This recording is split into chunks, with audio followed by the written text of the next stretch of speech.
Housing loan बैंकें देती हैं, तो मैं अपने अंतिम दशक में नौकरी के प्लस रिटायरमेंट के बाद के 5 साल में एक 15-20 लाख रुपए का लोन लेकर के मकान बनवाऊंगा।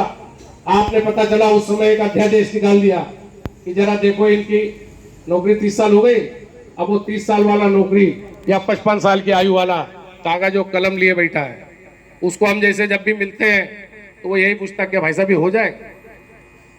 मतलब वो अपनी नौकरी पे ध्यान नहीं दे रहा है, वो आपके नित्य निरंतर नए नए जो फार्मूले आ रहे हैं उन पर ध्यान दे रहा है।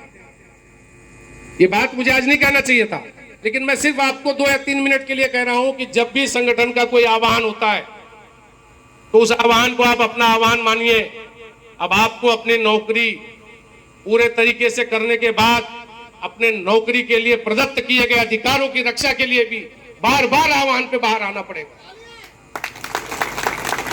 आप खाली नौकरी ही नहीं करेंगे, नौकरी भी करिए, फिर उसको बचाने की लड़ाई भी लड़िए। ये सन 2010 तक नहीं था, ये 2010 के बाद में एक सोच बनी कि हम लोगों को एम्प्लॉयमेंट आपने दिया। अभी आपने देखा होगा हमारे प्रधानमंत्री जी ने कहा कि 10 लाख नियुक्तियां होंगी, सुना होगा ना। तैयारी भी चल रही है, क्योंकि इंटरनल रिपोर्ट हो सकता अच्छी ना हो, तो 10 लाख अगर नौकरी देंगे तो कम से कम 1 करोड़ लोग प्रभावित होंगे, और 1 करोड़ लोग प्रभावित होंगे तो हो सकता है नैया किनारे लग जाए। और 24 के बाद तुरंत आ जाएगा समीक्षा, 55 वाले कितने देखो, फिर वो 55-56 वाले टेंशन में। तो ये जो दौर आया है, इस दौर में आपको अपनी नौकरी को बचाने के लिए भी जितनी बार भी आह्वान हो आपको बाहर आना पड़ेगा। और आप बाहर आएंगे, आपकी जो ताकत होगी वो ताकत को ही देख करके ये उन पॉलिसीज को थोड़ा सा स्लो डाउन कर देते। मैं आज के इस सेवानिवृत्ति के कार्यक्रम में हमारे बीच में एडीएमओ डॉक्टर संजय राय जी मौजूद हैं।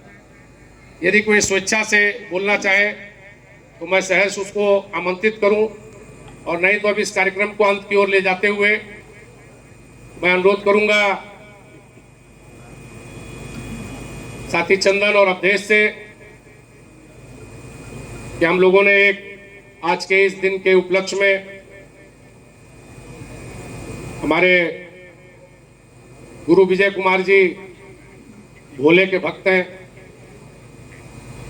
तो भोले की एक प्यारी सी मूर्ति अवधेश लेके आया है। मैं अनुरोध करूंगा